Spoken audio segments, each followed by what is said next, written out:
சென்னை கீழ்ப்பாக்கம் அரசு மருத்துவமனையில் வட மாநில இளைஞருக்கு முறையான சிகிச்சை தரவில்லை என குற்றச்சாட்டு எழுந்துள்ளது.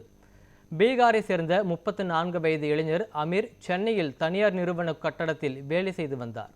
கடந்த பிப்ரவரி 10ஆம் தேதி வேலை செய்யும் இடத்தில் தவறி விழுந்த அமீர் 10 நாட்களுக்கு மேலாக ஆகியும் முறையாக சிகிச்சை அளிக்கவில்லை எனவும், மருத்துவரிடம் கேட்டபோது எந்த பதிலும் அளிக்கவில்லை எனவும் அமீரின் நண்பர்கள் குற்றம் சாட்டியுள்ளனர்.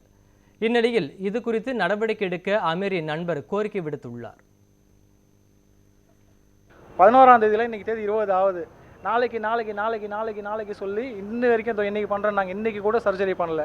இப்போ திடீர்னு இப்போ என்ன சொல்கிறாங்க, ஒரு ஆதார் கார்டில் வந்து இவர் மொபைல் நம்பர் லிங்க்ல இல்லையா, அமீர் அந்த பேஷண்ட் இருக்கல அவர் மொபைல் நம்பர் லிங்க்ல இல்லை, நீங்கள் இ-சேவை மையம் போய் லிங்க் பண்ணிட்டு வாங்க அப்படின்னு இப்போ வந்து அந்த ஸ்கீம் அந்த இதுலேருந்து சொல்கிறாங்க. வேறு மாநிலமாக இருந்தால் நம்ம மாநிலத்தில் வேலை செய்ய வந்திருக்க நம்ம மாநிலத்தில் நம்ம பார்த்து அவனும் ஒரு மனுஷன் தானே, அவர் மனித அடிப்படையில் அவருக்கு சிகிச்சை கொடுத்து அவர் நல்லபடியாக வீட்டுக்கு அவங்க ஊருக்கு திருப்பி அனுப்பணும்னு தமிழக அரசுக்கும் சுகாதாரத்துறை அமைச்சருக்கும் ஒரு வேண்டுகோளாக வைக்கிறோம்.